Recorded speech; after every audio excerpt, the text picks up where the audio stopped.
Bueno, buenos días a todos, muchísimas gracias por venir. Esta es nuestra cuarta jornada de Red Madre, ya somos un poquito expertas, y en este caso, la jornada sobre maternidad y vida. En este caso, en el día de hoy vamos a hablar, le hemos puesto por título La maternidad más allá de la biología.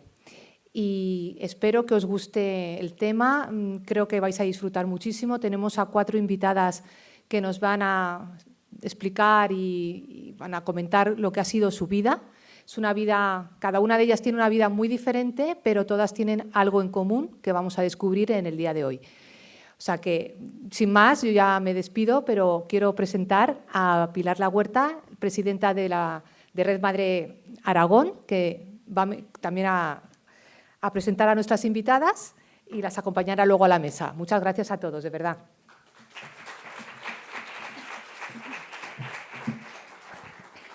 Muchas gracias, Teresa, y como ha dicho ella, muchas gracias a todos los que nos estáis acompañando.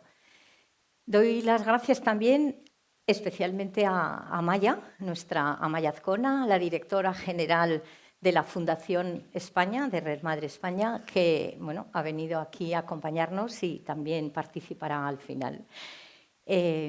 Por supuesto, a todos los colaboradores, Ibercaja, la Fundación CAI, a Librería Troa, a Un Pincel para Cristina y a TCC, que son colaboradores que han hecho posible que podamos estar aquí todos organizando. Pero especialmente a quien quiero dar las gracias, a las 4 ponentes que desinteresadamente han hecho el esfuerzo, el gran esfuerzo de colaborar con nuestra jornada y venirse a Zaragoza, a pesar de muchos pesares. Las 4 ofrecen unos testimonios, pero que vienen de distintos caminos muy distintos, muy diversos, sobre la maternidad, ¿no? Que no son los que ellas habían esperado. Todas pensaban en una maternidad muy distinta o en una maternidad a lo que finalmente es su vida, ¿no? Pero todas llevan una verdadera vida muy fecunda. Quiero añadir que las 4 tienen una vida dando su testimonio público, una faceta comunicadora muy grande, tanto en medios de comunicación, en redes sociales, libros. Tienen mucho y que es debido a esto y gracias a ello que podemos contar con ellas, porque si no, seguramente no las hubiéramos conocido. Hoy vamos a hablar de muchos temas, vamos a hablar de infertilidad, de acogimiento, de adopción, de maternidad ante un embarazo que viene con una discapacidad o una enfermedad. Pero lo primero que hay que decir, y muy claro, que la labor de Red Madre es primero y principal el acompañar a todas las mujeres que pidan ayuda, embarazadas, vulnerables, sobre todo las que llegan, a que puedan llegar a término su embarazo y solo en el caso que éstas no puedan, orientarlas, que no puedan por sus circunstancias, por su situación familiar, laboral, solo en estas circunstancias se les va a ayudar y a orientar hacia otros caminos. Por último, importantísimo, es no olvidarnos de que toda maternidad y vida es necesaria una paternidad y, por lo tanto, la figura del padre es vital para que pueda todo esto existir. Y desde aquí doy las gracias a los maridos de las 4 porque han hecho posible y han apoyado a todas estas situaciones y que también estén hoy aquí. Sin más, voy a dar la bienvenida a nuestras 4 ponentes, Mariana de Ugarte, Cristina López del Burgo, María Algueró y Laura Cañete. Muchas gracias.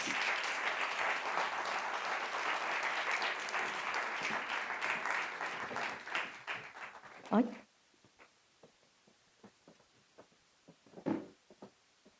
Sentaros como queráis. Sí, pues siéntate. O aquí. Vale. Pues aquí vamos a tener la suerte hoy de contar con ellas y voy a empezar presentando la primera ponente de nuestra jornada, maravillosa jornada, que va a empezar Mariana de Ugarte, porque ella es madre biológica, ¿no? Madre de 2 niños con discapacidad con síndrome de Down. Conferenciante sobre la discapacidad, la inclusión, la maternidad y la actitud ante la vida. Colabora en revistas, en asociaciones y fundaciones. Y una gran Instagramer.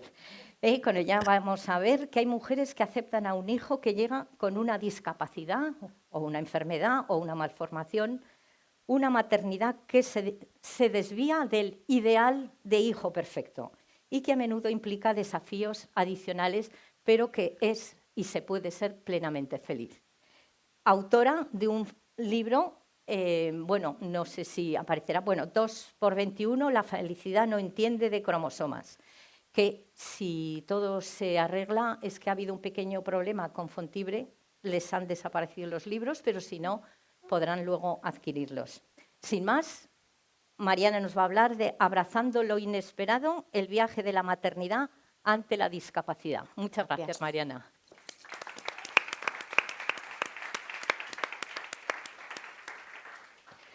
Buenos días. Bueno, en primer lugar, Pilar, quería daros las gracias por la organización de estas jornadas tan necesarias que hacen tanto bien y que nos ayudan realmente a tomar conciencia, ¿no?, del valor de la maternidad y de la vida en general. Y gracias a todos vosotros por estar aquí. Bueno, pues como ha dicho Pilar, soy madre de 2 niños con síndrome de Down y creo que nadie en un momento dado de su vida, cuando empieza a soñar un poco con lo que puede ser su proyecto de vida, con lo que pueda llegar a ser algún día su familia, se plantea que en algún momento vaya a tener un hijo con discapacidad. Yo por lo menos no lo hice, pese incluso a haber tenido relación con la discapacidad, puesto que tengo 2 primos bueno, pues que tienen una discapacidad intelectual, ¿no? La verdad es que cuando pensaba en cómo sería mi familia el día de mañana, ¿no?, cuando era joven, lo sigo siendo, pero no tanto, sí que es verdad que siendo la pequeña de una familia numerosa, que además me he criado pues, en un ambiente muy sano en ese sentido, con mucha estabilidad emocional y con unos padres pues, que me han ayudado mucho en mi formación, ¿no?, pues siempre me visualizaba un poco de la misma manera, pues rodeada de niños y criándolos pues, de la misma forma que lo hicieron mis padres, simplemente basando su crianza en el amor, ¿no?, y bueno, en proyectar en ellos pues toda la generosidad que yo había recibido, ¿no?, de alguna manera. Entonces, claro, nunca pensé realmente que la discapacidad, como os he dicho antes, ¿no?, llegara a mi vida de una manera tan directa. Nunca me planteé que realmente pues mis 2 hijos fueran a tener síndrome de Down, pero sobre todo lo que nunca había podido llegar a imaginar es que esta forma de vida podía darme la felicidad más plena, que es como vivo yo actualmente. Lógicamente, cuando se tiene un primer hijo con síndrome de Down, se tiene que pasar por un proceso de aceptación, ¿no? No es fácil, como es algo que no te esperas, ya sea durante el embarazo o a posteriori que recibas el diagnóstico, se tiene que pasar, pues, como digo, pues, por un proceso de aceptación, porque al final el shock es tan grande que hay que pasar por ahí. Pero este shock normalmente viene dado sobre todo por los miedos que nos infunde la discapacidad en sí, la idea que tenemos formada sobre ella, lo que la sociedad nos dice de la discapacidad. Entonces, todo eso lo que te evoca en tu interior es un bloqueo mental tremendo que te hace tener que informarte, ¿no?, y formarte para realmente ver en qué consiste la discapacidad y así hacerlo tuyo y poderlo abrazar. Sí que es cierto que tanto mi marido, que está aquí acompañándome, como yo, tuvimos la suerte, siempre lo digo, de tener un proceso de aceptación bastante sereno y bastante rápido. Y yo creo, hablando por mí, ¿no?, en primera persona, creo que hubo otros factores que fueron claves para que esta aceptación se desarrollase de esta manera. Por un lado, creo que la gran vocación que tenía yo hacia la maternidad fue algo esencial. Yo siempre digo que la única y verdadera vocación que he tenido en mi vida ha sido esta, la de ser madre. Y luego, gracias a mis hijos, pues he ido viendo, ¿no?, que también estaba llamada, pues, por ejemplo, a comunicar, ¿no?, y todo esto, pero realmente había como algo dentro de mí muy fuerte, muy intenso, que me hacía pensar que yo iba a ser madre. No es que me hacía pensar, es que estaba convencida que yo iba a ser madre, y de alguna manera yo sentía que mis hijos estaban como en algún sitio esperándome como para que yo fuera a buscarlos. Lo que yo no me imaginaba, igual que probablemente no se imaginaban ni María, ni Laura, ni Cristina, ¿no? Es que mis hijos pues, iban a llegar pues, como llegaron. En mi caso, míos biológicamente, ¿no? Pero, pues, como os he dicho, con discapacidad. Sin embargo, creo que esa vocación tan fuerte y tan profunda, tan arraigada dentro de mí, me hizo recibir a mi hija con su síndrome de Down desde el momento que nació, porque la pediatra lo vio clarísimo, ¿no? Al tenerla en mis brazos, sentir la mía y ver que es que era totalmente parte de mí, pues me hizo que ese diagnóstico, de alguna manera, no que pasase a un segundo plano, pero que sí que mi manera de acogerla fue, ya tengo lo que yo más quería conmigo, el deseo más fuerte que he tenido en mi vida siempre era la de ser madre, junto con un hombre que me acompañase en la aventura más importante, ¿no?, de mi vida.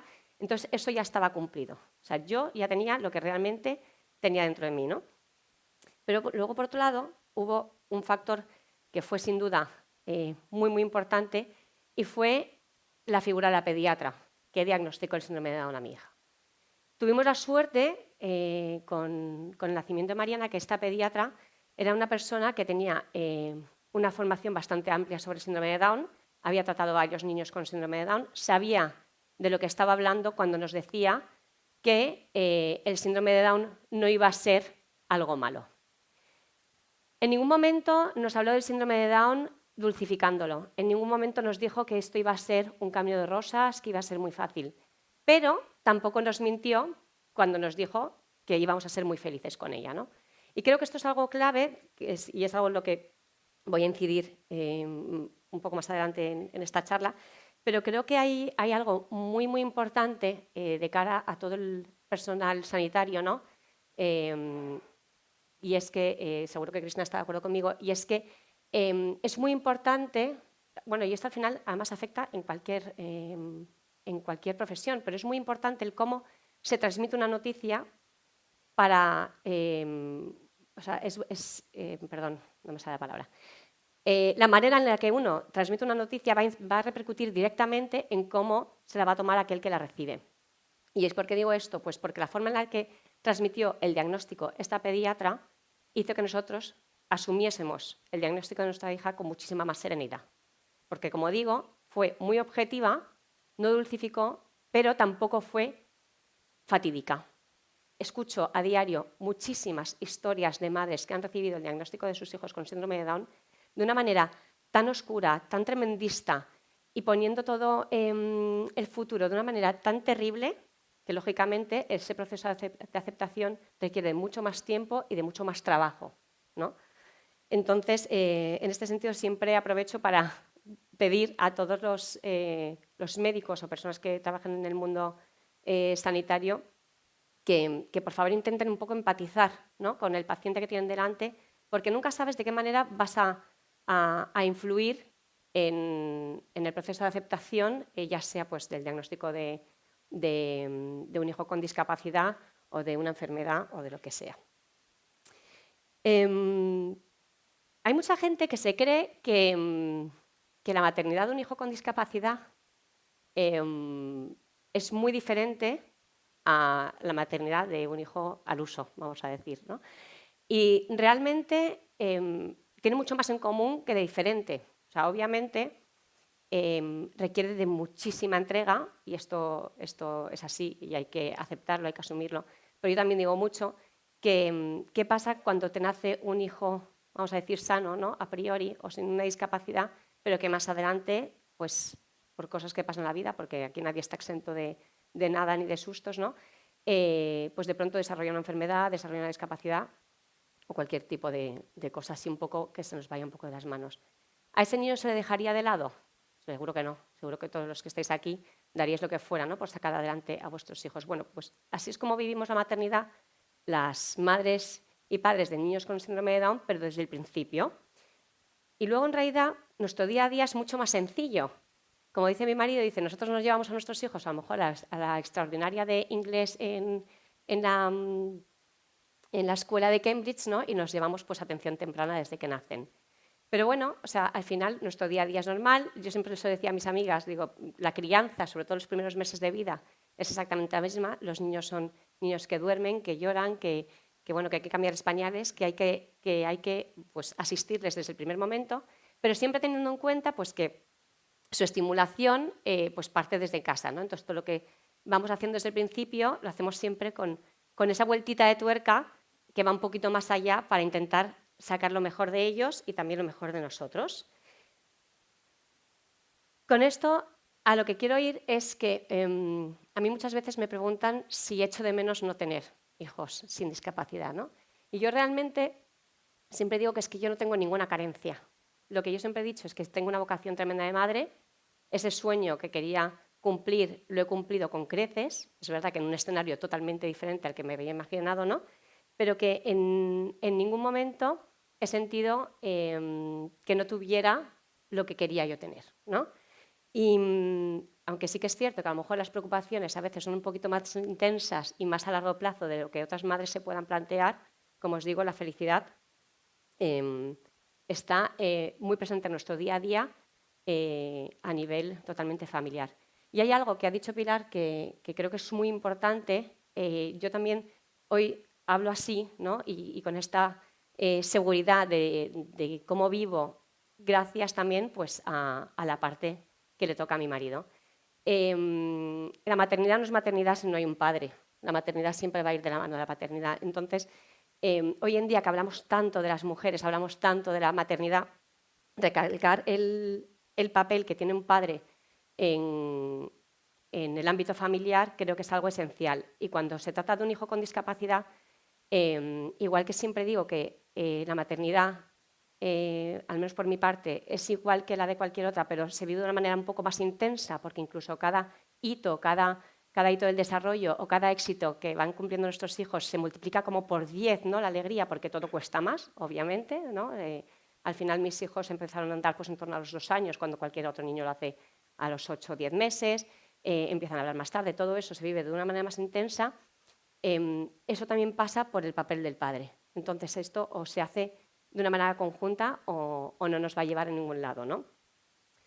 Entonces muchas veces se pone el foco en eso, ¿no? En la madre, en el padre o cómo, o sea, el trabajo extra que implica para los padres el criar a unos hijos con discapacidad.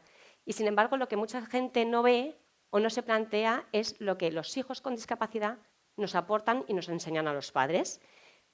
Y yo es que he aprendido muchísimo de ellos y esto es lo que me lleva a mí a día de hoy, ¿no? Y lo que me ha llevado durante los últimos años a querer defender de viva voz la vida de las personas con discapacidad. A mí mis hijos me han enseñado que cada persona, independientemente de cómo sea o de la condición que tengan, tienen valor por sí mismo, igual que cada uno de vosotros. Porque lógicamente no hay dos personas iguales y cada uno tiene algo que aportar a la sociedad. Me han enseñado mucho, sobre todo en torno a los prejuicios, que no hacen más que alejarnos y cegarnos. Y sobre todo esta parte que está tan arraigada ahora mismo, ¿no? O sea, estamos todo el día cargados de prejuicios, de mensajes negativos, todo eso nos aleja de la belleza que hay en todo, incluso en lo desconocido e incluso en la discapacidad. A mí mis hijos me enseñan a confiar cada día de verdad y a respetar los tiempos de otros y sobre todo me han demostrado que la dignidad se tiene por el hecho de ser pese a las diferencias y que todos somos muy merecedores de respeto. ¿Qué pasa? Hace unos años, como ha dicho Pilar, escribí un libro, 2x21, La felicidad no entiende de cromosomas, y ahí escribí un párrafo que es el siguiente. Parece que actualmente se ha estipulado un ideal de familia, que para ser feliz o alcanzar el éxito social, la familia que uno va creando ha de cumplir con ciertos requisitos. Pocos se plantean que sus hijos puedan nacer con algún tipo de discapacidad o desarrollarla en algún momento de su vida, y sin embargo es algo que le puede suceder a cualquiera. Hoy en día, a día de hoy en España, el 95% de los niños diagnosticados de síndrome de Down durante el embarazo son abortados, lo cual quiere decir que solamente un 5% de los padres que reciben este diagnóstico aceptan a su hijo tal y como es. Esto es tremendo. O sea, realmente hay una teoría del descarte, una teoría no, una práctica de descarte que es abrumadora, ¿no? Pero claro, ¿qué es y quiénes son? O sea, ¿qué y quiénes son los que motivan a la gente a actuar de esta manera? Bueno, pues yo he hecho un poco un análisis y he llegado pues, a ciertas conclusiones, ¿no? Por un lado está el miedo, como decía al principio, la forma en la que se habla hoy en día de la discapacidad. Todo es negativo en torno a la discapacidad, todo es lo que le cuesta al Estado. A mí me han llegado a decir que soy una inconsciente por tener 2 hijos con discapacidad porque el gasto que yo supongo al Estado es tremendo. Es el miedo al esfuerzo, es el miedo al que dirán, es el miedo a no tener esa idea de familia tan perfecta que nos hemos creado, ¿no? Es el miedo a no cumplir con las expectativas que queremos tener en nuestro currículum. En una charla, realmente es que fue tal cual, pero parece que hoy en día los hijos forman parte de un currículum.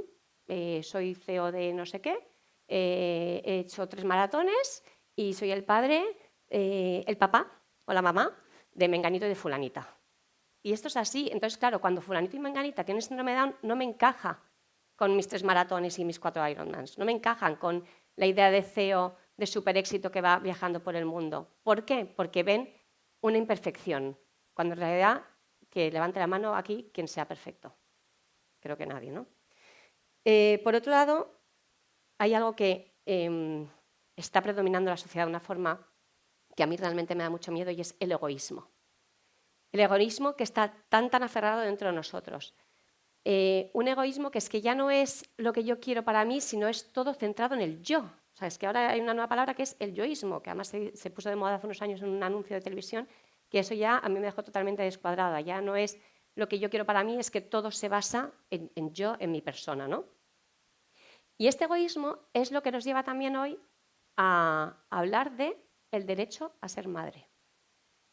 ¿Pero qué derecho? O sea, es que yo cuando hablan de derecho a ser madre, no, yo tengo derecho a ser madre. Y cuando piensas que tienes derecho a ser madre, te crees que tienes derecho a tener el hijo que tú quieres tener y no el hijo que venga. Entonces ya formas parte de ese 5%, no, perdón, sí, del 95%, gracias, de padres que no aceptan a su hijo tal y como es. Porque tú quieres un hijo, quieres a esa menganita que sea rubita con los ojos azules y además el día de mañana va a hablar 4 idiomas y va a estudiar en Harvard, ¿no? Luego, por otra parte, hay un problema también muy gordo, que es de lo que os hablaba un poco antes, ¿no? Y es el tema de los médicos. También hay unos médicos estupendos como Cristina, ¿no? que yo pongo el foco en ellos y mi esperanza en ellos, pero sí que es verdad que este tema fue algo que empezó a ir muy en declive, o yo creo, a lo mejor viene de antes, no lo sé, pero no sé si sabéis quién es Jérôme Lejeune, es uno de los padres de la genética y fue el que descubrió la trisomía 21, la causa del síndrome de Down, ¿no? Ya se sabía lo que era el síndrome de Down, se sabía que había unas personas con unos rasgos comunes y tal, pero él descubrió la causa genética, descubrió la trisomía 21. Bueno, pues Jérôme Lejeune, que era en su día pues un gran médico, experto en genética, y al parecer optaba al Nobel de la Paz, cuando él hizo este descubrimiento en un congreso en Estados Unidos, él tuvo muy claro que había perdido en ese momento la oportunidad de ganar, de la Paz, no, por Dios, el Nobel de Medicina. Él se dio cuenta que había perdido la oportunidad de ganar este Nobel a la medicina porque en ese congreso dijo que él había hecho ese descubrimiento para intentar ayudar a sus pacientes con síndrome de Down, para intentar ayudar a mejorar su calidad de vida, que tal vez conociendo la causa, ¿no?, podrían pues, desarrollar técnicas para mejorar pues, sus habilidades cognitivas, sus habilidades, en fin, todo, en salud y demás. Y sin embargo, lo que se estaba empezando a hacer con ese descubrimiento era, si ya sabemos cuál es la causa del síndrome de Down y si es una causa de origen genético, igual lo que podemos hacer es empezar a desarrollar todas las técnicas de diagnóstico prenatal para poder descartar a las personas que vengan con trisomía 21. Entonces, por él ponerse en contra de todos sus compañeros, de todos sus colegas genetistas que querían empezar a hacer este descarte, ¿no?, perdió la opción al Nobel de Medicina. Entonces, esto fue pues, el siglo pasado y los médicos, los colegas de Jérôme Lejeune, pues cada vez muchos de ellos van a más con esta práctica, ¿no? cada vez son menos los médicos médicos sobre todo expertos en diagnóstico prenatal, cuando ven un pequeño indicio de síndrome de Down, en lugar de tranquilizarte, lo primero que suelen hacer es proponerte directamente pues, un aborto. Y esto es así. En nuestro caso, por ejemplo, cuando estaba embarazada de mi segundo hijo de Jaime, en la semana 12, que es cuando se suele empezar a hacer todas las medidas, ¿no? para poder hacer el triple screening, que el resultado es una probabilidad, al ver que yo ya tenía una hija con síndrome de Down, me insistieron hasta 5 veces para hacer una amniocentesis. Con la primera vez es normal que te lo propongan, es una forma de diagnóstico prenatal, es una prueba que está más que trillada, ¿no? que se sabe cómo se hace, pero cuando yo después de 3 veces negarme por miedo a perder al bebé, la médico seguía insistiendo. Y después de eso, al ver una medida que entraba dentro de los parámetros normales del pliegue nucal, aún así quiso un poco alarmarnos por la medida cuando no había motivos, yo me di cuenta de que lo que le pasaba a este médico era que tenía realmente miedo a que se le pudiera escapar un posible diagnóstico de síndrome de Down y que después yo pudiera tener represalias contra ella tras el parto. Una de las especialidades médicas más demandadas a día de hoy es la de ginecología, precisamente por errores en diagnóstico. Los médicos muchas veces viven con miedo a no poder diagnosticar bien un caso de síndrome de Down, por ejemplo, ¿no? que es lo que yo vivo a diario, y que luego se les pueda anunciar, como ha sucedido recientemente el año pasado en Sevilla, y por ejemplo, se indemnizó a la familia con 250.000 euros, creo que fueron, porque el niño nació con síndrome de Down. Entonces, claro, por un lado entiendo a todo el equipo médico, ¿no? a todo ese colectivo, que por un lado viven con ese miedo, pero por otro lado también creo que gran parte de la motivación a que hoy en día veamos el síndrome de Down, una discapacidad de esta manera, es a veces también por su causa, ¿no? Porque en su día pues, empezaron a proponer esta especie de selección genética y fueron ellos los que empezaron, en cierta manera, pues, a normalizar el aborto. Cristina, no me lo tengas en cuenta. Y luego, por otro lado, pues lo que decía también al principio, ¿no? Todo este miedo, todo este egoísmo, también luego, toda esta manera de querer descartar a los hijos con síndrome de Down viene pues, en gran medida dado pues, en cómo se transmite el diagnóstico. A lo mejor no te dicen directamente aborta, pero hay muchísimos casos en que cuando se les dice a los padres o a los futuros padres, vuestro hijo viene con síndrome de Down, pensar muy bien lo que vais a hacer porque vuestro hijo no va a hablar, vuestro hijo no va a andar, y se pone un futuro oscuro por delante a sus padres. A día de hoy no conozco ningún niño con síndrome de Down que no hable, que no ande, de verdad. Entonces, los médicos no están siendo objetivos a la hora de transmitir estos diagnósticos. Y en realidad lo que se tendría que hacer es, en lugar de convertir este momento en un protocolo fatídico y oscuro, ¿no? Sería informar de verdad, apoyar a los padres, ¿no? Ayudarles, pero sobre todo dándoles una información veraz y objetiva sobre lo que es el síndrome de Down para que los padres, haciendo uso de su libertad, pero de verdad, ¿no? Teniendo toda la información, ya pudieran decidir porque hay que ser conscientes y a día de hoy pues, el aborto es una opción legal, ¿no? En nuestro país. Entonces, ¿qué creo que se podría hacer para combatir esta tendencia? Bueno, hay un factor que creo que también es muy importante, que no he dicho anteriormente, ¿no? Y es que hoy en día la sociedad está como está, a nivel económico las familias están cada vez pues, un poquito más hundidas, ¿no? Y sí que es cierto que es una realidad que tener hijos con discapacidad pues, supone un gasto alto a la hora de, si quieres darle, pues lógicamente todo lo que necesitan a nivel terapéutico, a nivel médico y demás. Desde el principio, como os he dicho, pues son niños que necesitan una atención temprana y una estimulación que según la comunidad autónoma en la que vivas, pues tienes derecho a que esté cubierta o no. Y entonces, pues yo creo que algo que sería muy bueno pues para combatir todo esto, pues sería ofrecer ayudas reales a las familias. En España, el año pasado, el gasto destinado al aborto fue 12 veces superior al que se destinó a ayudas a la mujer embarazada. 12 veces mayor lo que se gasta en aborto que ayudar a mujeres embarazadas. Es mucho, ¿eh?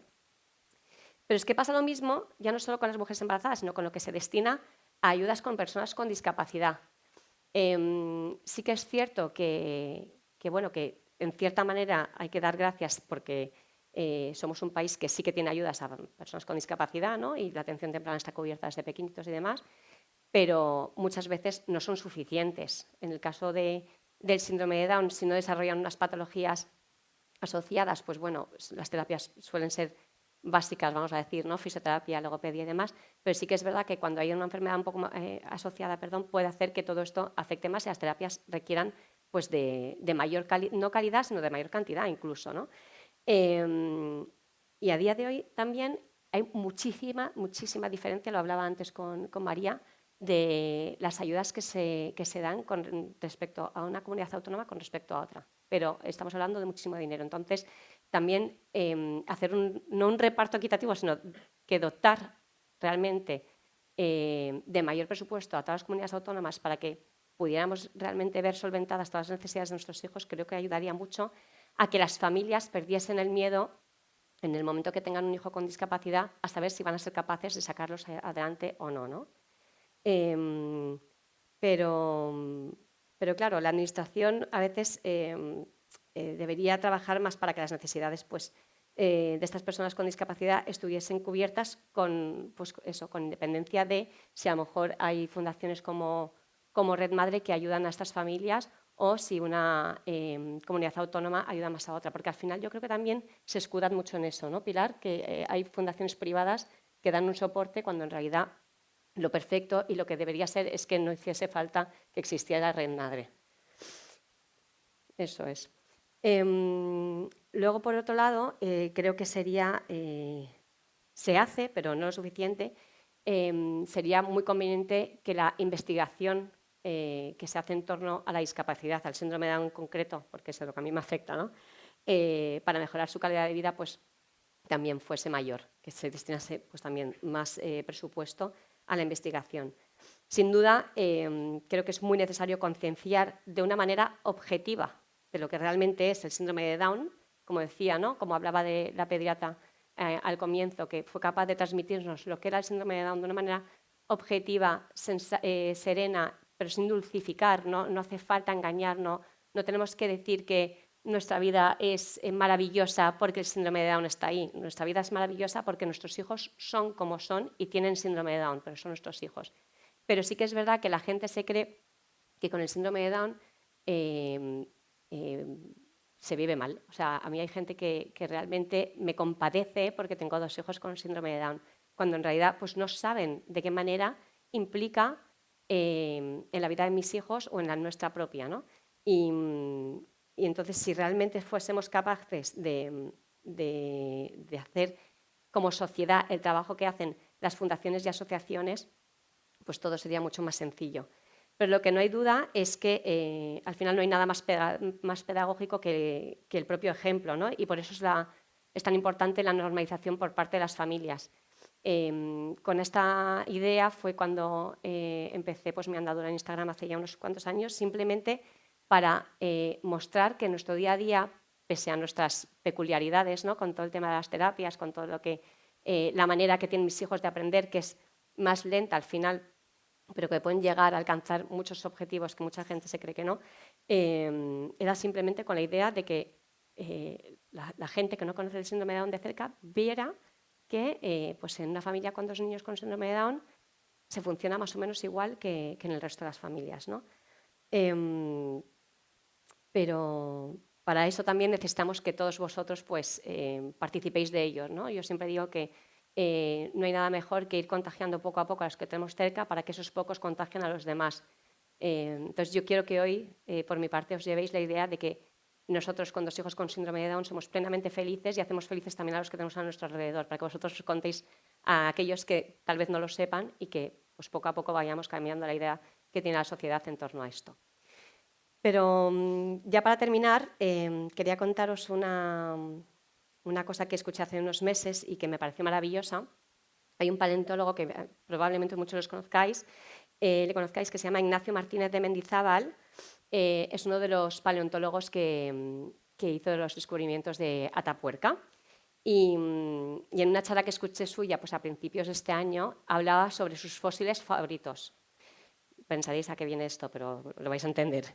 El caso es que en 2001 hicieron un descubrimiento bastante importante de 3 cráneos que estaban muy bien conservados. Por lo visto solo había uno así en todo el mundo, entonces era como un descubrimiento muy importante. El primero era de un hombre, creo que era de un hombre, luego otro, no sé si era un hombre o una mujer. El caso es que encontraron uno de una niña preadolescente, creo que decía, de unos 12 años de edad, pero que tenía una morfología muy extraña, el cráneo, ¿no? Tenía una forma de la cabeza muy rara porque, al parecer, analizando todas las curvaturas que tenía por dentro de lo que había sido el cerebro y demás, parecía que había tenido una patología muy poco frecuente, que normalmente se da en animales, y que esto le había provocado a esta niña un retraso cognitivo y psicomotor. Y el caso es que unos años después, también otra colega suya, Mercedes Conde, descubrió el cráneo de una niña neandertal de unos 6 años que por su morfología habían visto que tenía síndrome de Down. El caso es que lo que decía el paleontólogo es que, pese a haber sido niñas diferentes al resto de sus contemporáneos, y estamos hablando pues, de neandertales, fueron niñas que no fueron rechazadas por el grupo. Fueron niñas que fueron enterradas con sus iguales. Y esto lo dice tal cual el paleontólogo, se ve que fueron niñas cuidadas, integradas y queridas.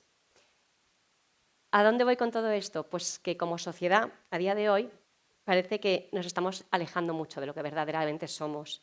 Y tal vez deberíamos echar la vista atrás, como unos medio millón de años atrás, ¿no?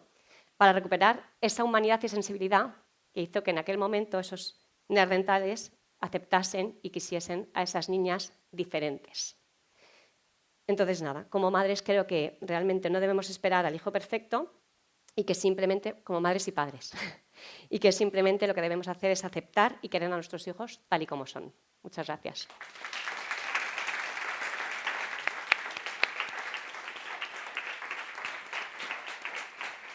Muchas gracias, Mariana.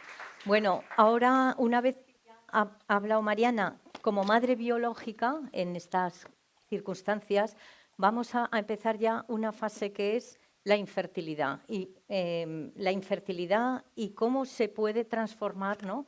y hacerla realmente una vocación y plenamente fecunda.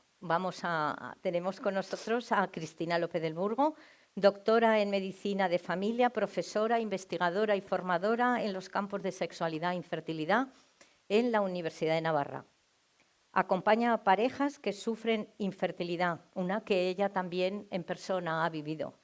Conferenciante, autora de varios libros y artículos científicos y otra gran instagramer. Nos va a hablar de mujeres que sufren infertilidad y que lo aceptan, de cómo la fecundidad puede ir más allá de la reproducción y tener una vida plena. La infertilidad le descubrió otra vocación, vivir sin hijos. El último libro, El camino de la infertilidad, luces, sombras y sueños. Y su ponencia, Redefiniendo la maternidad, fecundidad en la infertilidad.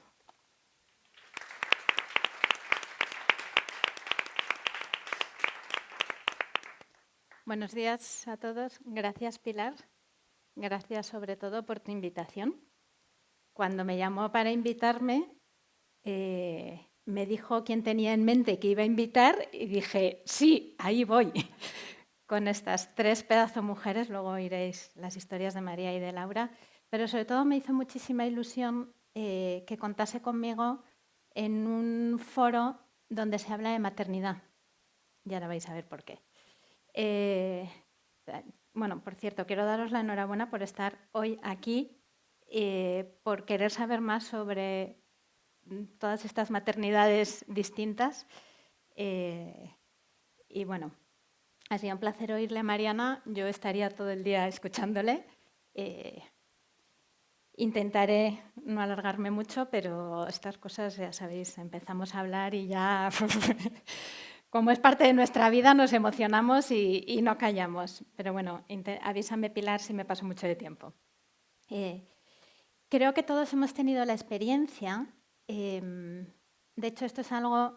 El otro día di clase... Yo ahora ya no ejerzo, Mariana, pero sí que formo a los futuros médicos. Y de hecho, hace poco les di la clase del aborto a alumnos de medicina y cito a Mariana, cito su libro, pero la verdad es que lo tienen bastante difícil. Pero bueno, yo también pongo mi granito de arena. Y en clase el otro día les decía a mis alumnos, tenía que dar una clase sobre infertilidad y todo lo que supone la infertilidad.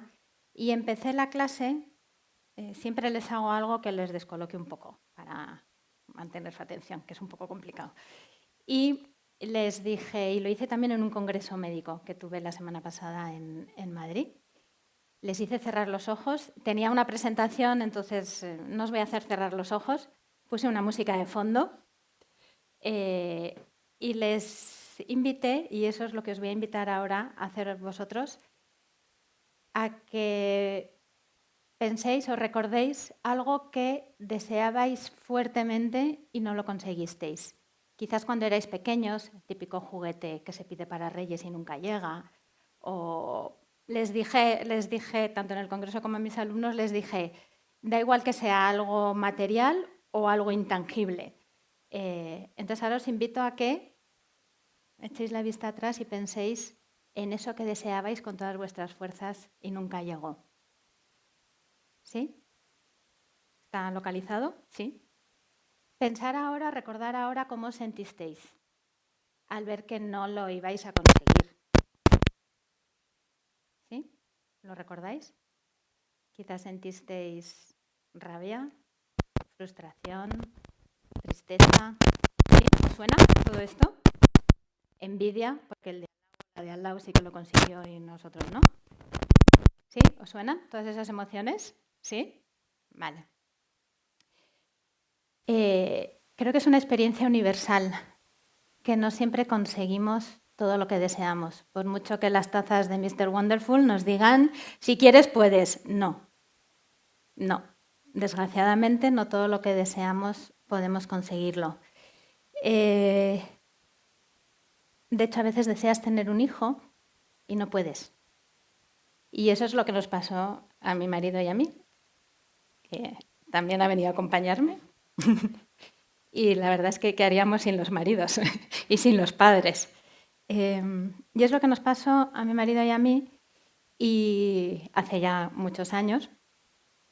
Y también como a Mariana, mientras le escuchaba, y es algo que también lo explico y lo explico en el libro, nuestro proceso de aceptación fue bastante sereno y bastante rápido. Yo ahora que estoy con parejas que están pasando por esta situación me doy cuenta que muchas de ellas sufren mucho durante muchos años, incluso algunas no consiguen llegar a ese proceso de aceptación.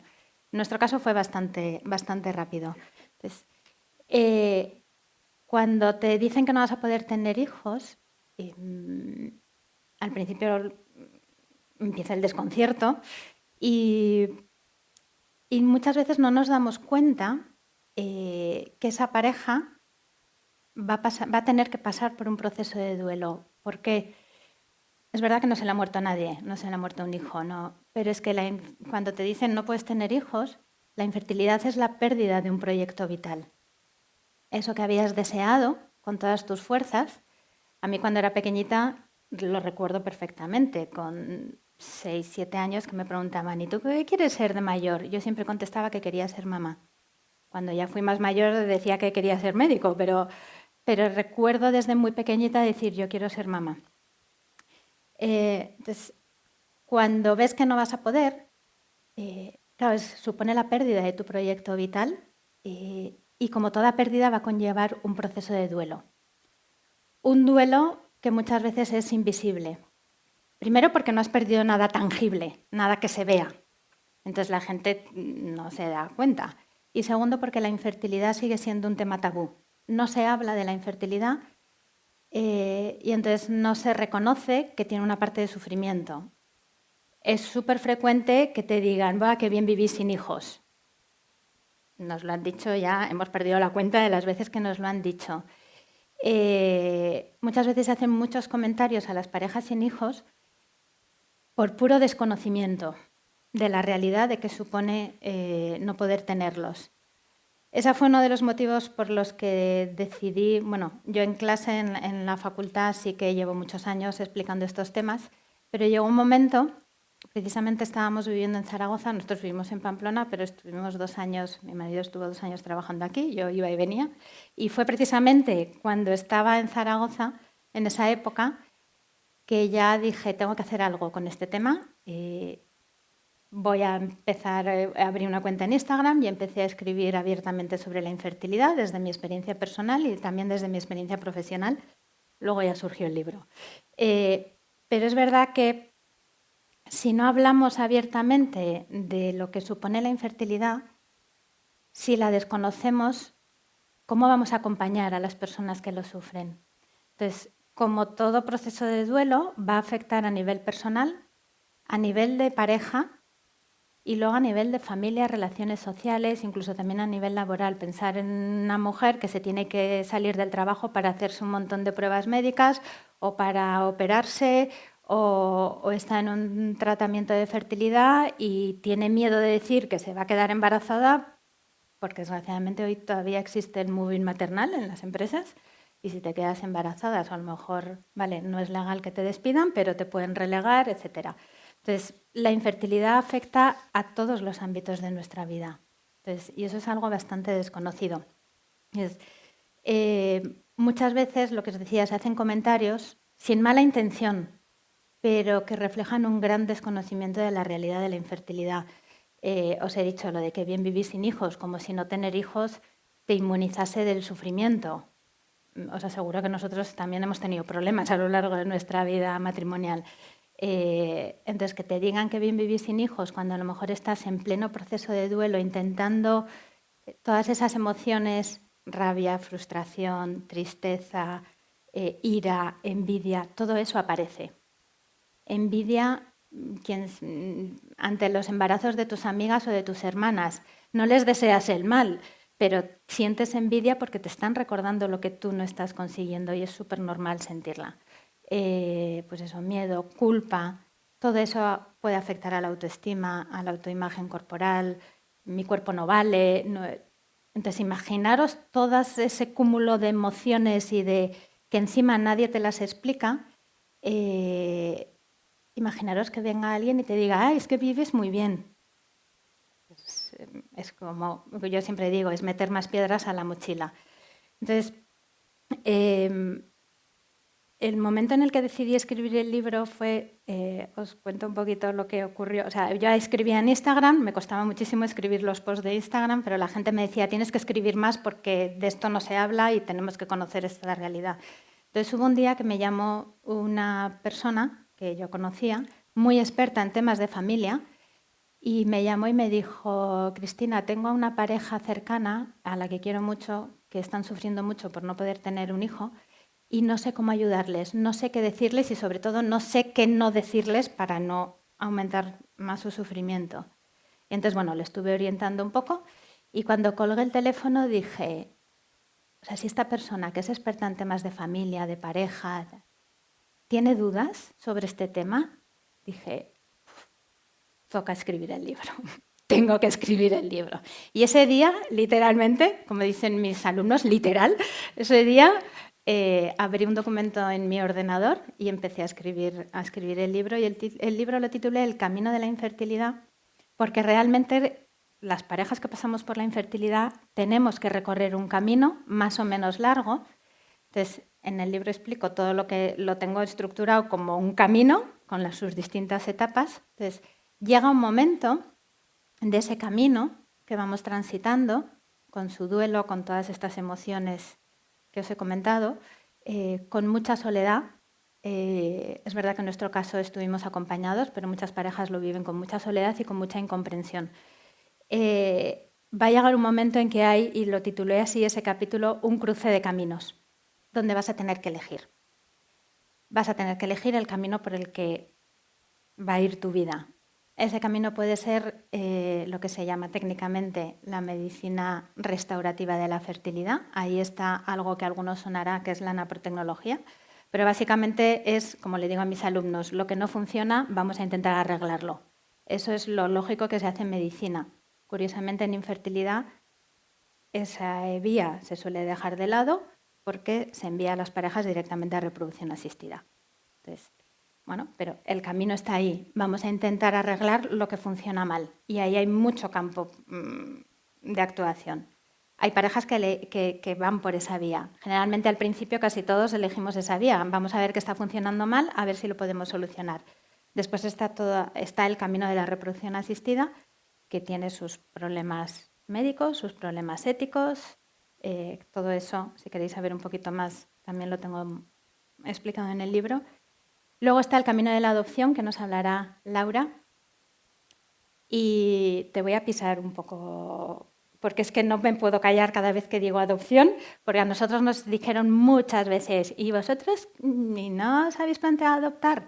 Nos lo planteamos, pero la adopción es una vocación. ¿Estás llamado o no? Entonces, en nuestro caso descubrimos que no fue nuestra vocación.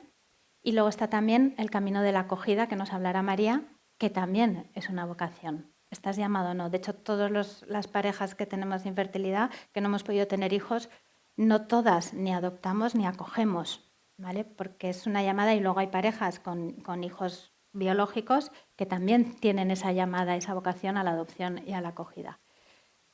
Y luego hay otro camino que normalmente nadie te lo dice y da mucho miedo hablarlo por puro desconocimiento, igual que el miedo que se suele tener cuando te dan el diagnóstico de síndrome de Down, que es el camino de vivir sin hijos. Da mucho miedo porque nadie habla de él y tenemos la idea de que vas a ser una amargada, vas a estar sola, Entonces, ese fue el camino que nosotros elegimos, porque veíamos que estábamos llamados a eso. Evidentemente tienes que pasar por todo ese proceso de duelo, llegar hasta la aceptación y decir, vale, a partir de ahora es nuestro camino. ¿Y qué es lo que nos ayudó a nosotros? Pues a aceptar nuestra situación de que no íbamos a poder tener hijos, que la adopción y la acogida tampoco eran nuestro camino. Pues lo que realmente nos ayudó, entre otras cosas, fue entender qué significa ser fecundo. Ser fecundo significa dar fruto. Entonces, el amor siempre da fruto. Yo suelo decir, el amor siempre da vida, aunque no puedas abrazarlo en tus brazos, ¿vale? Todos podemos dar fruto de alguna manera, todos estamos llamados a ser fecundo, cada uno en su propia realidad.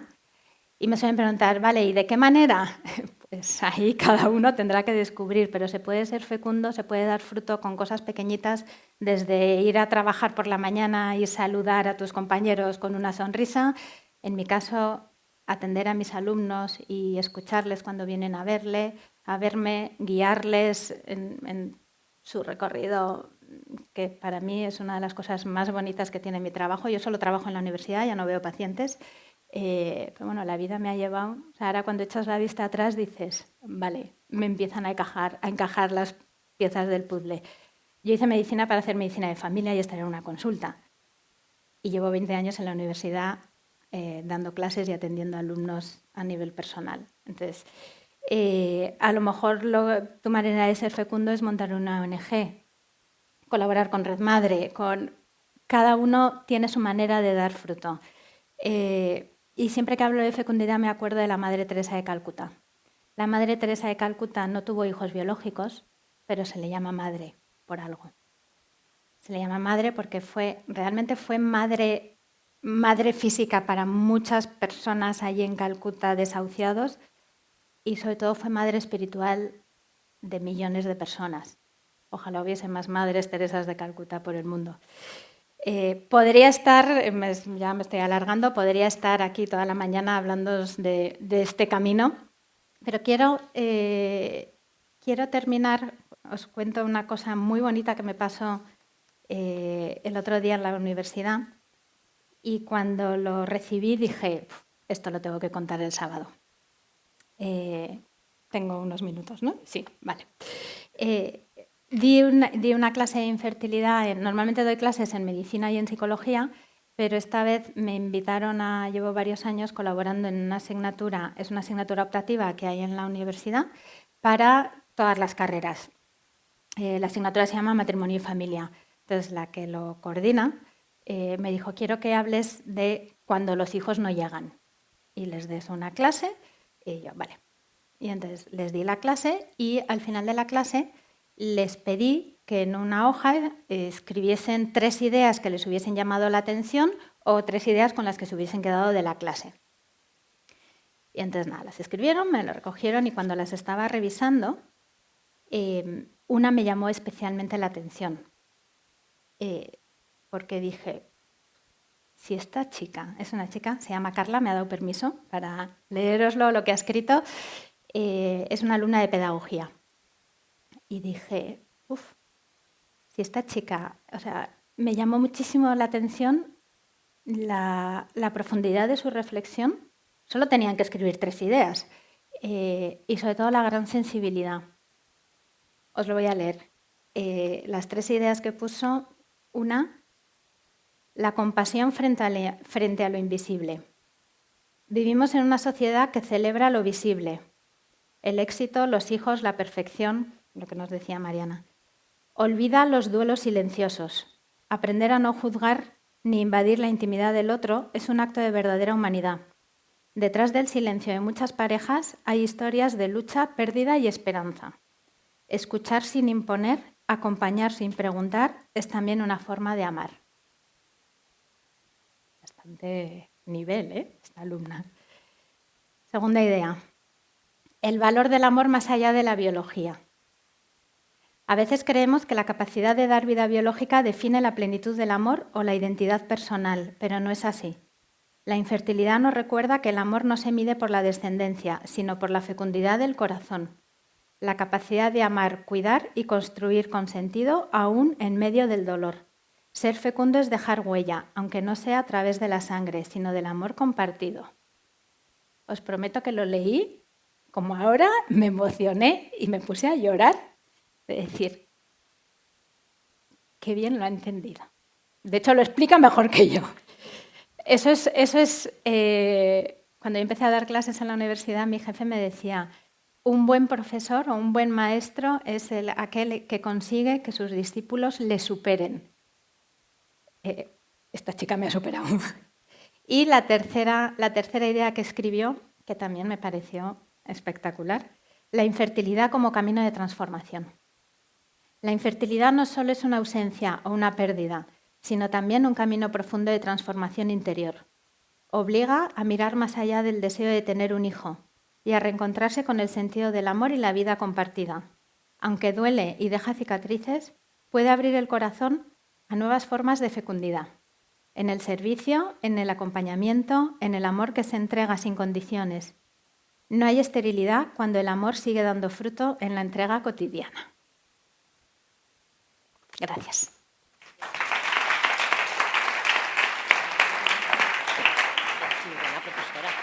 Bueno, la verdad que qué suerte tienen tus amigos, tus alumnos teniéndote de maestra. Bueno, seguimos por el tema de la infertilidad y como ha dicho Cristina, bueno, hay caminos que no tienen solución y se busca pues otra vía. Como yo decía, en Red Madre lo que se intenta es ayudarlas para que puedan llegar perfectamente a criar y tener sus hijos, pero hay veces pues, que no existe esa posibilidad y entonces desde Red Madre se busca también o se intenta buscar otro camino para que estos niños puedan llegar a nacer. Vamos a hablar ahora, o nos va a hablar, perdón, Laura Cañete. Ella la voy a presentar, madre de 3 niños adoptados, es abogada, pero conferenciante, divulgadora. Actualmente es responsable en comunicación y marketing y durante un tiempo estuvo escribiendo también en el suplemento de Alfa y Omega. Y también una gran instagramer, que es como las hemos conocido yo personalmente. nos hará ver que la maternidad no es exclusivamente biológica, sino que son la crianza y el amor las que lo consolidan. Demuestra una redefinición activa de su identidad. Su propósito se centra en la creación de una familia a través del amor y del compromiso. Autora también del libro Mis hilos rojos, un camino hacia la adopción. Y su ponencia, la adopción, ese hilo invisible que une corazones y familia.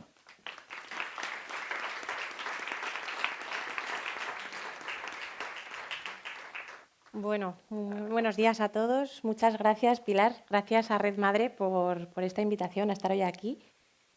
La verdad es que estar compartiendo cartel con estas 3 mujeres, bueno, 4, a las que admiro tantísimo, de verdad, y me impone muchísimo hablar detrás de ellas o delante de María. Estoy nerviosísima, la verdad. Pero bueno, hace aproximadamente 10 años, cuando mis hijos, tenía solamente a mis 2 hijos mayores, tenían 3 y 4 años, íbamos en el coche de camino a, como decían ellos, a un sitio guachi para celebrar el aniversario de adopción de la que entonces era la pequeña. Y claro, como cuando tienen 3 o 4 años todo se vive con mucha intensidad, el regalito, qué vamos a hacer, qué vamos a comer, que si hamburguesa, que si pizza, que si regalo, que si no sé qué, adopción, aniversario, y tal. Yo iba en el coche y dije, vamos a ver un momento, a ver si se están enterando de algo, porque claro, son muy pequeños y yo estoy aquí hablando como si me entendieran. Y les dije, exactamente, ¿qué celebramos? Y entonces el mayor, 4 años, me dijo, celebramos el aniversario de adopción, porque él es muy, muy reflexivo, pero y medio repetitivo, con 4 años. Y digo, sí, fenomenal. ¿Pero qué es? La primera vez que vimos a Rocío, digo, sí, pero ¿qué? Estamos hablando de adopción, ¿qué es adoptar? Y entonces se quedó callado, yo pensando que no sabía por dónde iba a salir, y dijo, adoptar es, hizo así una pausa, es querer mucho. Y yo, vamos, dije, madre mía, que me lo tengo que apuntar, porque me parece que con 4 años darme esta definición, pues el tío se entera de bastantes cosas, ¿no? Con esta edad. Me dio vértigo pensar que realmente lo que les decimos pues les llega bastante, ¿no? Y sé que adoptar es mucho más que querer mucho, pero me parece un buen resumen para un niño de 4 años y también un punto de partida para empezar hoy a entender un poco qué es la adopción. La adopción, lo digo muchas veces, no es un acto de solidaridad en contra de lo que mucha gente piensa, ¡ay, qué bien les haces! No es un acto de generosidad, no es, ni siquiera diría que no es el acto que nos convierte en padres, puesto que creo que somos padres antes de empezar cualquier proceso de adopción o de iniciar cualquier trámite. Creo que tenemos corazón de padre muchísimo, o de madre muchísimo antes.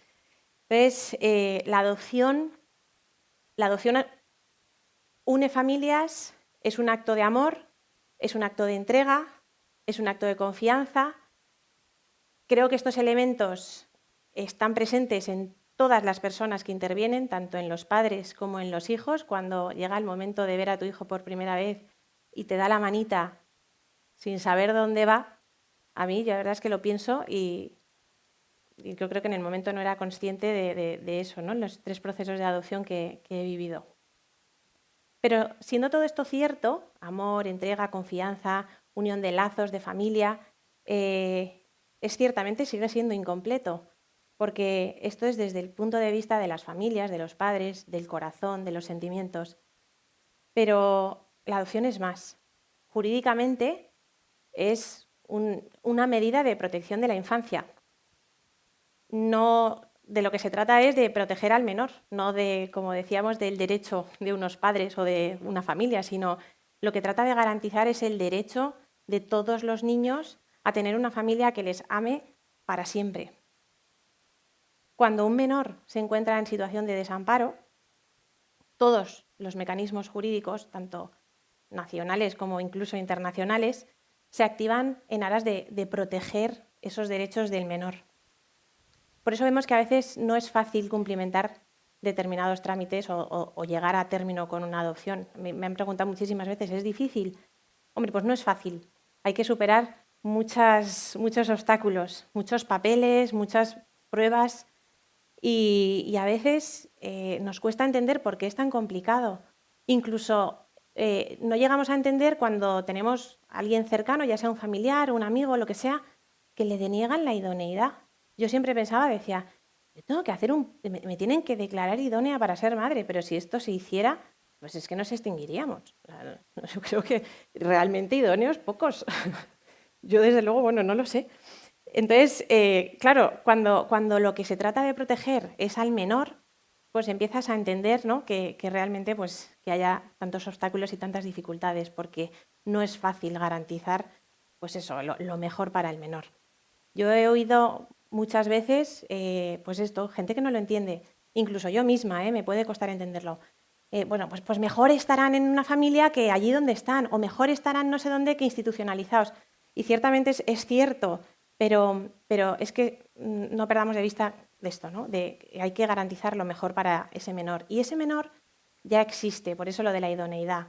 Es un menor que hay que proteger, que ya se encuentra en una situación complicada. Puede que incluso ya esté sufriendo por lo que sea, porque se le ha separado de sus padres o por lo que sea, porque no tiene esa estabilidad o lo que necesita ese menor. Y se merece, como digo, que se garantice lo mejor para él. Y con esto, estoy hablando de idoneidad, claro, yo doy por supuesto que yo fui idónea en su día, ¿no? Pero no, con esto no quiero decir que las familias que adoptamos seamos perfectas, ni muchísimo menos, basta con vernos a nosotros para ver que no lo somos. Pero sí que pues dentro de ese marco jurídico se trata de garantizar pues unos mínimos, ya sea a nivel emocional o a nivel familiar o lo que sea, para estar preparados, incluso te preparan o te tratan, te tienes que preparar para atender a ese menor. Y es una de esas trabas, ¿no? También tienes que hacer unos cursos porque es que ese menor viene con necesidades del tipo que sea y hay que estar a la altura para él. Todo lo que rodea la adopción, visto así, ¿no? Hemos hablado de unir familias, de amor, confianza, pero claro, no podemos perder de vista que la adopción se produce porque hay una situación previa de desamparo de un menor. Y en la mayoría de las adopciones se habla de abandono o de renuncia por parte de la familia de origen. Y esto es una realidad inherente a la adopción. Yo esto procuro hablarlo con mis hijos y procuro hablarlo con la normalidad que se puede, ¿no? Hablamos de adopción, de abandono, de rasgos físicos, hablamos de todo. Creo que es muy positivo hacerlo. Y llega el momento, claro, yo decía, tengo que hablar con ellos de adopción, de abandono. Y me daba mucho respeto, mucho vértigo. Y hablé con varias personas y bueno, parte de lo que me dijeron es, bueno, a ti te parece una palabra muy gruesa, ¿no? Abandono, te abandonaron. Pero es verdad que para los adultos, pues me explicaron, las palabras no tienen el mismo peso, ni el mismo tal, ni la misma... Entonces, háblalo y además creo que hay que hablar sin tapujos, ¿no? Hay que hablar claro y es una palabra que van a oír. Entonces, pues me lancé a hablar con ellos, ¿no? También de abandono. Y con palabras textuales, el que os hablaba, mi hijo mayor, no sé qué edad tendría, pero yo creo que era un poco más mayor ya, desde luego más de 4 sí. Le hablé de abandono y me dijo, mamá, pero es que eso del abandono es muy duro. Porque unos padres que tienen un hijo lo abandonan o renuncian a él. Claro, le expliqué. Me había preparado, yo creo que nunca estoy preparada para afrontar estas conversaciones, ¿no? Pero bueno, de alguna manera me puse con él y le dije, mira, hay padres que por distintas circunstancias, yo es que, perdona, hablo de padres y madres, lógicamente, yo es que no soy tan moderna como para, pero bueno, hay padres que por distintas circunstancias no quieren, no pueden o no saben cuidar de ese bebé o de ese hijo. Y las circunstancias pueden ser de lo más variadas. Por ejemplo, en el caso de mis hijos, los 3 han venido en 3 procesos de adopción de China y hasta ahora lo que había en China era la política del hijo único, que habréis oído hablar. No podían tener más de un hijo. Si tenían un varón, luego abrieron un poquito, podrían tener un segundo, pero bueno, en cualquier caso, era la ruina tener el segundo hijo. Y claro, las familias, las mujeres que se quedaban embarazadas de ese segundo hijo, y todo esto se lo expliqué, se enfrentaban a dar a luz a un hijo y afrontar la multa que les iba a arruinar la vida, o no tener a ese bebé, es decir, matarlo dentro de la tripa. Y una vez que decidían tener al bebé, se encontraban con esa doble vía, ¿no? No puedo hacerme cargo de él, tengo que abandonarlo o renunciar a él porque no puedo hacer frente a esto, ¿no? Esto pasaba en China, por eso se dispararon las adopciones. Hablar de abandono o renuncia a un bebé implica que hay una madre que previamente tiene la posibilidad de darle o quitarle la vida a ese bebé. Pero a pesar de las distintas dificultades y circunstancias que le llevan a no querer, no poder o no saber cuidar a ese hijo, decide darle la vida, que es el mayor regalo que una mujer puede darle a su hijo. Así que, sin ánimo de romantizar la adopción, ni muchísimo menos, tampoco el abandono o la renuncia, creo que detrás de este abandono o renuncia hay una madre decidiendo dar vida. De hecho, esto es lo que siempre he tratado de transmitir a mis hijos. Desde que eran muy pequeños les hablaba, pues como os he dicho, les hablaba de todo, de abandono, de adopción, de mamá de la barriga, de mamá de la tripa. Y claro, yo he ido adaptando el lenguaje conforme han ido creciendo, porque claro, a mí me demostró siendo muy chiquitín que algo se le queda. Y recuerdo que cuando vinimos del primer viaje de China, cuando mi hijo mayor tenía, pues eso, vino con 18 meses, no llegaba, pues lo metíamos por la noche en la cunita, después del baño y de todo el disfrute, que pues no me voy a extender, pero claro, era un sueño cumplido, ¿no? Habíamos vivido mucho recorrido hasta llegar a ese momento, ¿no? Y cuando le acostábamos en la cunita y rezábamos con él, las 3 Ave Marías de la noche, o el angelito de la guarda, o lo que fuera, yo le decía, vamos a rezar una Ave María por la madre de China. Él no se enteraba. Lo hacíamos y lo hacemos. Y lo hacíamos no solamente y lo hacemos para que sepan de su existencia o por familiarizarles con esa realidad. Lo hacemos porque creo que es importante que sepan que existe esa madre, sino porque creo que se lo debemos a su madre. Yo quiero inculcarles a mis hijos, perdonadme si me emociona en algún momento, pero es que yo quiero inculcarles a mis hijos el máximo respeto y el máximo cariño hacia ella, porque aunque me atrevo a decir que nunca la conocerán nunca, quiero que ellos tengan eso en el corazón. Y os digo que es una costumbre que he procurado mantener siempre, no solamente rezar por ella, sino hablar de ella, aunque no sepamos absolutamente nada y aunque haya una remota posibilidad de conocerla. Cuando mi hija pequeña tenía, pues también era muy chiquitina, pues tendría pues eso, los 4 años, cuando empiezan a plantearse cosas, ¿no? Yendo al cole me dijo, mamá, ¿a qué? Pues esta es súper redicha, mamá, ¿a que yo nací con 2 años? Porque estaba discutiendo con sus hermanos y sus hermanos le decían que no, que cómo vas a... que yo nací con 2 años, ¿a que sí, mamá? Y le digo, no, mi vida, ¿cómo vas a nacer tú con 2 años? Vamos a ver. Entonces, tú naciste bebé, pues bebé, no sé. Y entonces ya se quedó así como muy parada y le digo, a ver, vamos a ver, te saqué un lío, porque claro, ella ve las fotos de cuando tenía 2 años, ve los vídeos, ve a las madres de sus amiguitas del cole embarazadas y no sé cuántos, y entonces ella dijo, pues yo he nacido con 2 años de mi madre. Y entonces le dije, mira, vamos a ver, tú naciste bebé, tuviste una mamá que te cuidó durante 9 meses, que te dio la vida, y después, cuando tú tenías 2 años, más o menos, nosotros fuimos a China y fuimos a buscarte. Entonces se queda así y dice, entonces, ¿yo no estaba en tu tripa? Digo, no, y gracias a Dios no hasta los 2 años. Porque... Entonces, le expliqué que esa madre le había dado la vida, pero que no le había podido cuidar. Y entonces, cuando pudimos, cuando todo se arregló para que nosotros viajásemos, pues fuimos a China y para que yo fuera tu mamá. Y entonces, bueno, pues ya... Entonces ella ya se quedó como más tranquila y su conclusión fue, y ahora tengo la mejor mamá del mundo. Entonces, pues gracias que dio tiempo a que llegase a esa conclusión y no se fuese al cole diciendo que había nacido con 2 años o alguna barbaridad de estas, ¿no?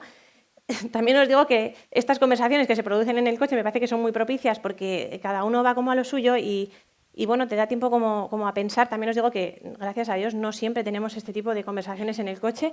Pues yo creo que sería hasta peligroso. Entonces, pero bueno, sí que hablamos de tonterías, discutimos, normalidad, ¿no? Pero bueno, gracias a Dios dio tiempo a acabar la conversación y a que se fuera tranquila, contenta y satisfecha con su conclusión. Como decía, es posible que nunca sepamos las circunstancias sobre el abandono o renuncia por parte de esas madres que en el caso mío dieron la vida a mis hijos.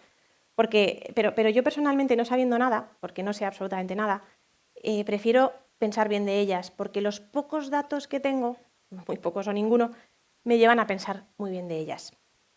Como os decía, en medio de unas circunstancias absolutamente adversas, complicadas por los motivos que fueran, optaron por darle la vida a mis hijos y también darme la vida a mí. Yo de verdad no me imagino mi vida sin ellos. Estas madres eligieron formar parte de un plan perfecto de amor. Y vuelvo al principio. La adopción es un acto de amor con mayúsculas. De un amor que piensa en la existencia de cada una de sus criaturas y va entrelazando esas vidas de manera perfecta.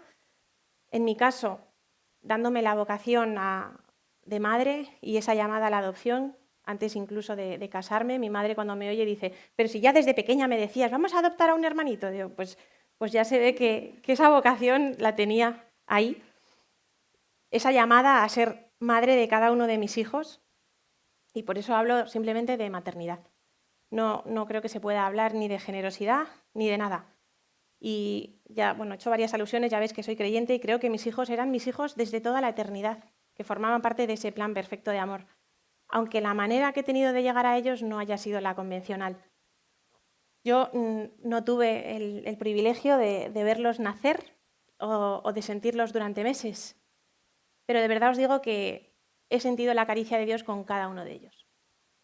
Y hago alusión a Dios y a la providencia porque es como, de verdad no lo puedo hacer de otra manera, es como lo veo, como lo siento y cómo lo entiendo. Todo esto se produce, todo este plan perfecto, porque una mujer, sin saberlo, decidió dar vida y formar parte de este plan perfecto. Hace un par de años, ya sabéis que hay una edad en la que los niños pequeños, de repente se empiezan a plantear cosas. Yo lo que he visto es que cuando eran pequeños me hablaban de la muerte y me decían, mamá, cuando tú te mueras, me dejarás las gafas de no sé qué. Y digo, pero tío, qué fríos sois, no me queréis. Entonces, luego han ido creciendo y cuando eran un poquito más mayores ya les daba un poquito más de respeto el tema. Digo, bueno, vale, ya se ve que es todo evolutivo, ¿no? El caso es que estábamos preparando la cena y empezaron a hablarme, como que les daba cierto miedo hablar, y empezaron a preguntarme sobre la muerte, sobre el cielo. Y yo, como siempre aprovecho, siempre que puedo o veo que lo veo posible, pues les dije, en el cielo veremos a vuestras madres y ellos podrán veros y podrán sentirse tan orgullosas de vosotros como me siento yo. Y cuando las veamos, podremos darle un abrazo muy, muy, muy fuerte y darles las gracias por haber seguido adelante con valentía, con su embarazo, a pesar de tantas dificultades, para que nosotros pudiéramos estar hoy juntos y vivir juntos para siempre. Ojalá, aunque sea en el cielo, porque yo creo que en el caso de las madres de mis hijos no creo que tenga la oportunidad de verlas nunca, pero ojalá, aunque sea en el cielo, podamos agradecerles y abrazarles por decidir formar parte de este plan perfecto de amor, a pesar de todas las dificultades con las que seguro que se encontraron.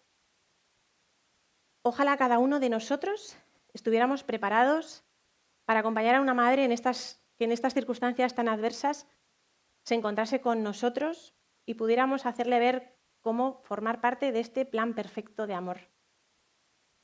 Saber acompañar a una madre en esas circunstancias tan complicadas en las que puede llegar incluso a plantearse quitarle la vida a su bebé. Ser capaces de hacer el bien, de hacerle ver el bien que puede hacerse a ella misma, por supuesto a su hijo, y a unos padres de ese bebé que ya existen. Y ya está, porque si no me voy a emocionar. Gracias. Muchísimas gracias, Laura. Los hilos rojos que unen una madre con su hijo. Os recomiendo que leáis los libros de todas ellas porque es que son espectaculares.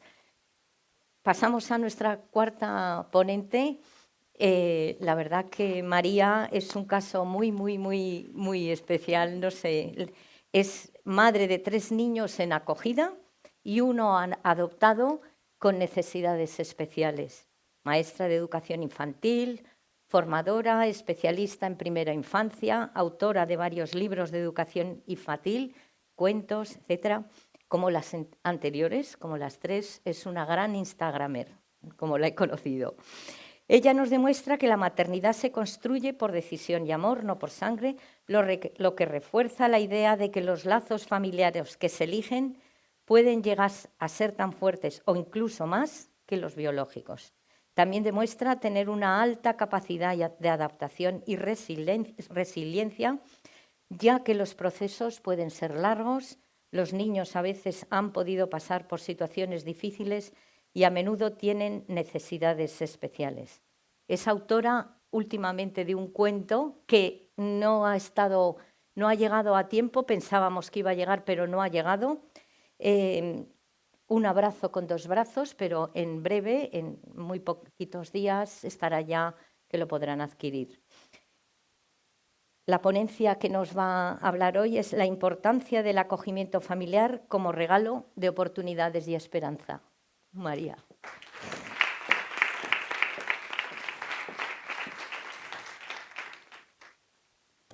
¿Cómo voy a hablar yo ahora después de estas 4 ponencias? Lo primero, dar las gracias por contar conmigo, por hacer esto posible, porque hay mucho de qué hablar y mucho de concienciar sobre este tema. Y bueno, pues es un honor estar aquí. Que me hayan dejado para el final. En el tren venía hablando con Laura y decía, es que tengo un poco de cada situación de todas las ponencias que ha habido hoy. Nuestra situación es que tenemos 4 niños en casa, 3 de acogida y 1 adoptado. Todos tienen capacidades diferentes, con lo cual me siento identificada con Mariana. Venimos de un camino de infertilidad, con lo cual me siento identificada con Cristina. Y también hemos tenido una maternidad por adopción, con lo cual digo, bueno, soy como un pequeño resumen de cada una de ellas. ¿Qué contaros yo? Pues mi maternidad no es una maternidad al uso. Siempre digo que somos una familia peculiar, porque cuando la gente nos ve, pues claro, los niños para nada se parecen a nosotros. Se pueden parecer un poco más a mi marido, pero desde luego si voy yo con ellos siempre me preguntan. Con lo cual, bueno, pues siempre digo que somos una familia peculiar y abiertamente siempre decimos que somos familia acogida, y es algo que los niños están acostumbrados a decir, y además es algo que, como hace Laura en su casa, trabaja mucho, y en casa trabajamos mucho esa historia de vida de los niños, porque los niños yo tampoco los he podido vivir en el embarazo y cada uno ha tenido su vida y ha llegado a nuestra casa de una manera distinta, con lo cual bueno, pues hay que trabajar con cada uno de ellos esa historia de vida para que bueno, ellos sepan un poco de dónde vienen. Mi maternidad no empezó el día que esos niños llegaron a casa. Nuestra maternidad empezó en el momento que empezó esa búsqueda de querer formar una familia. Y sí, el día que llegan a casa empieza la fiesta, por así decirlo, pero empieza todo mucho antes, cuando estás en ese proceso, cuando estás en esa búsqueda, cuando te hablan de ellos, cuando hacen ese ofrecimiento, esos momentos. Tú te vas a casa diciendo, vale, yo no me voy con un bebé en brazos, pero en casa somos uno más, porque ya nos han hablado de alguien, no le ponemos cara, pero tú visualizas a alguien ahí con esas características que nos han ido contando. ¿Y qué es la acogida? La acogida es una oportunidad. Para que os hagáis una idea, hay miles de niños en residencias esperando una familia. La realidad en España es que para adopción hay familias esperando y para acogida hay niños esperando. Y eso es lo que no debería de pasar. Los niños llegan llenos de vivencias, con sus, no me gusta decir con sus mochilas, creo que al final llegan con su historia de vida. Y no es la misma de ninguno de ellos. En mi caso, los 2 mayores vinieron juntos. Al año y a los 2 años llegó mediano y al otro año y pico después llegó Pulgarcito, que es el pequeño. Pues al final cada uno tiene una situación muy distinta. Los mayores pudieron vivir con su familia los primeros años, el mediano directamente se fue a una residencia hasta que llegó a casa. Bueno, pues al final las situaciones de cada uno son muy, muy, muy distintas. Digo que todos tienen capacidades diferentes porque, bueno, pues porque evidentemente cada uno tiene su situación, han tenido, bueno, son niños que tienen adversidad temprana, que es lo que suele pasar con niños que vienen de estas situaciones. Y si hay algo que me han enseñado es a valorar las cosas de otra manera. Yo me consideraba una privilegiada porque pensaba que era capaz de sacar como mucho partido de cada cosa y de los aprendizajes. Cuando llegaron los mayores me di cuenta que no tenía ni idea, que no, eso no. Yo me pensaba que sí, pero la realidad es que no. Aprendimos a hacer las cosas de otra manera, a valorar cada logro, como si fuera la mayor fiesta del mundo.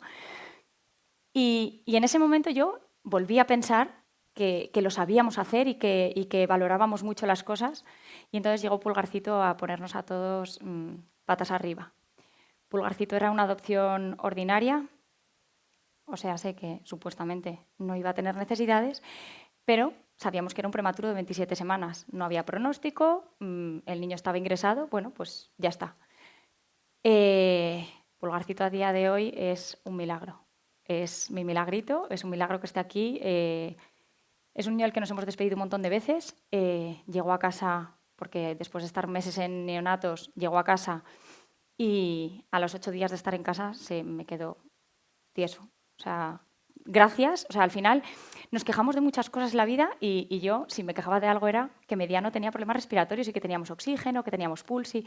Y yo decía, pues vaya petardo. Bueno, pues a día de hoy doy gracias a que Mediano tuviera problemas respiratorios, porque si Pulgarcito está aquí hoy es porque yo me di cuenta de que se nos iba en casa, porque yo tenía mis medios, yo estaba muy acostumbrada a mirar el color de los labios, a mirar un montón de cosas, que en ese momento en el que el niño se nos iba fui consciente. Y gracias a eso, pero es que eso lo vi muy después, o sea, en ese momento evidentemente no ves nada, sobrevives, tiras y te vas corriendo al hospital. Bueno, pues al final la situación médica que tiene es que no le funcionan un montón de cosas que nosotros no tenemos que pensar y que funcionan de por sí, pues a él esas cosas no le funcionan. Y bueno, pues si hay algo que hemos aprendido con ellos es que, bueno, pues que todos aprenden, pero no todos aprenden de la misma manera, que todos sienten, pero no todos se expresan de la misma manera, todos necesitan, pero no todos saben pedirlo. O sea, hemos aprendido a ver todo desde otra perspectiva. Y pienso que la vida no la disfrutábamos tanto como ahora. Y la gente me dice, os habéis complicado la vida, tenéis 4 niños con dificultades. Bueno, dentro, pues como dice Mariana, es que dentro de esas dificultades puedes tener una felicidad. O sea, yo tengo una espinita que es pues no haber podido lograr un embarazo, pero yo ahora mismo no cambiaba mi maternidad por nada. Por muy complicada que sea, por muy pues que haya que estar con 200 terapias, 200 historias, bueno, mis hijos van a terapia para poder jugar con los demás, en vez de ir a una extraescolar, vamos a otras cosas, pero el día a día es el mismo. O sea, yo tengo una maternidad plena y es más, yo siempre soñaba con ser madre, pero es que esto ha superado todas las expectativas. Evidentemente no me imaginaba llegar a la maternidad de esta manera ni verme en la situación en la que estoy ahora mismo. Pero es que me siento tan plena y tan que me considero que disfrutamos tanto de cada minuto, de cada segundo, que nos han hecho aprender a vivir. O sea, es que el resumen es ese, hemos aprendido a vivir.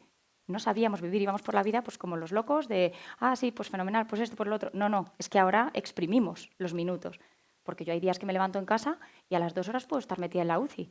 Entonces, para mí, pues que solamente el hecho de poder haber venido hoy aquí ya es mucho, ha sido encaje de bolillos, pero pues pequeñas cosas del día a día que antes pasaban desapercibidos y ahora valoramos como si fuera el mayor regalo. Cuando hablamos que decimos que somos familia acogida, la gente dice que somos héroes, que entrega, que... Aquí los héroes son ellos, son los que han tenido que vivir una situación compleja, son los niños los que tienen derecho a una familia, no las familias a tener hijos. Y mis hijos necesitaban una familia. Un ejemplo es los mayores estaban juntos en la residencia. Y si nosotros no hubiéramos aceptado ese ofrecimiento, tenían ya 2 familias para separarlos. Y ahora lo pienso y digo, ¡ah! Y habría vivido cada uno en una familia y se habrían visto una vez al mes, porque mis hijos de acogida tienen sus apellidos biológicos, mantienen vínculo con su familia biológica, van a visitas una vez al mes y tienen relación con sus hermanos, con su familia, con quien esté aprobado para ir a esas visitas. El pensar que al final han podido criarse juntos me parece primordial. O sea, luego para nosotros pues, era importante, siempre hemos considerado que los hermanos eran un regalo. Yo solo tengo una hermana, me hubiera encantado tener muchos más y siempre a mis padres les decía, y no puede llegar ningún otro hermano más. Pero para nosotros era un regalo y por eso decidimos volver a hacer otro ofrecimiento y llegó otro niño más. Entonces, creo que el mensaje un poco así es que la infancia nos necesita. Pues como decía Laura, estas familias podían haberlo tenido muy fácil, podían haber abortado, podían haber cogido el camino fácil y haberse quitado, como dice mucha gente, el problema de encima, pero apostaron por su vida. Apostaron por su vida e hicieron lo que pudieron con los recursos que tenían y con los medios que tenían en ese momento. Llegaron hasta donde llegaron, ya está. Pues es que eso ya es un regalo. Y yo es algo que también lo hablo mucho con los niños y para que valoren y el que están aquí porque su familia biológica pudo darles la vida. Porque luego también hay que trabajar mucho con ellos. Sí, pues es que no podéis estar con ellos porque no pueden o ahora mismo no pueden hacerlo o necesitan, pues que en este momento no se puede, ¿vale? Pero es que hay que dar las gracias todos los días porque es que no estarían aquí. Y aún así se dejan la piel y van a las visitas y, es una manera de... O sea, cuando entran en casa entran los niños, pero también entran las familias. Cada uno tiene su familia. En casa todos tienen, les decía antes, todos tienen apellidos distintos. Es un poco follón cuando voy a pedir citas médicas y me dice la gente, pero son tus hijos y yo. No, a ver, sí, pero un momento, que es que te estoy intentando ver. Y cuando ya localizo el apellido ya lo dices, pero la gente se queda como colgada diciendo, a ver, pero y yo que sí, espérate un momento que te lo voy a decir ahora mismo. Porque hay veces que si te baila con, yo qué sé, con cualquier cosa, pues con esto hay días que pues me bailan más. Pero pues que al final hay muchos niños que necesitan un hogar. ¿Esto es una llamada? Sí. Nosotros empezamos en adopción internacional y cuando ya hicimos todas las formaciones y todo, fue cuando la acogida se nos cruzó en nuestro camino y decidimos que la adopción internacional no iba a ser nuestro camino cuando pensábamos que sí lo era. Y al final, pues terminamos en acogida. Luego resulta que se abrió el expediente de adopción nacional, que en cada comunidad autónoma, que es lo que hablábamos antes, cambia todo muchísimo. Y en Madrid se abre cada 9 años. Entonces, de repente se alinearon los astros. Mediano hacía ya 1 año que había llegado, podíamos presentar el expediente. O sea, a la hora del ofrecimiento de Pulgarcito nos decían, ¿sois conscientes de la cantidad de cosas que se han tenido que dar para que realmente estéis aquí? O sea, ahora tenemos claro que Pulgarcito tenía que llegar a casa y que tenía que llegar con nosotros. Pero evidentemente no ha sido un camino fácil, no ha sido una maternidad, sí, para nada al uso. Hemos vivido más tiempo en la UCI que en casa hasta que llegó un momento que yo dije que no, que yo tenía otros 3 niños más, yo no me podía vivir en el hospital, no nos podías quedar ahí todo el día. Entonces ahora tengo la UCI en casa y llevo la UCI a cuestas cuando salgo de casa. Pero lejos de que eso, porque cuando dice la gente, es que claro, para que te muevas, digo, no, si yo me muevo. O sea, para mí fue un shock el momento de, no, tienes que gestionarte ahora con el respirador, con el ambú, con 200.000 máquinas cargadas todas. Pues fue como complicado la primera vez, pero una vez ya coges el ritmo, yo llego a casa y automáticamente en mi piloto automático llego, enchufo en el salón, tengo un sitio para enchufar todo y cuando ya está cargado lo meto todo en el carro para que si tengo que salir, pueda salir rápido. Pero son cosas del día a día pues que no apreciamos el hecho de salir. O sea, yo salía hoy y digo, es que me falta algo grande, o sea, no sé qué me dejo. No. Pero claro, me falta mi niño, me falta el carro, me faltan tantas cosas. He cogido un bolso hoy por primera vez, hace 6 años que no cojo un bolso, ¿vale? Y me he venido con un bolso. Entonces, pues pequeños detalles del día a día que pasan desapercibidos y que realmente hemos aprendido a sacar todo el partido y que no es fácil, pero es algo que el mundo necesita de algo mejor y creo que si todos ponemos nuestro granito de arena, entre todos llegamos mucho más lejos. Y nada, gracias de verdad pues, por estar aquí, por escucharnos, por querer concienciaros, por querer tener más información y nada, pues el acogimiento familiar al final es un regalo de oportunidades, de esperanza, es ese regalo cuando llega, que al final lo que consiste es en transformar vidas, porque la realidad es que nosotros queríamos formar una familia, pero es que ellos necesitaban una familia. Entonces, bueno, que busquéis, que os informéis, que no siempre tiene que ser el llevar tu niño a casa, es que muchas veces es colaborar con una fundación, con una asociación, ir los fines de semana a jugar con los niños. Bueno, que hay muchas maneras de ayudar y que si de verdad todos los que estamos aquí ponemos nuestro granito de arena, vamos a hacer el mundo muchísimo mejor.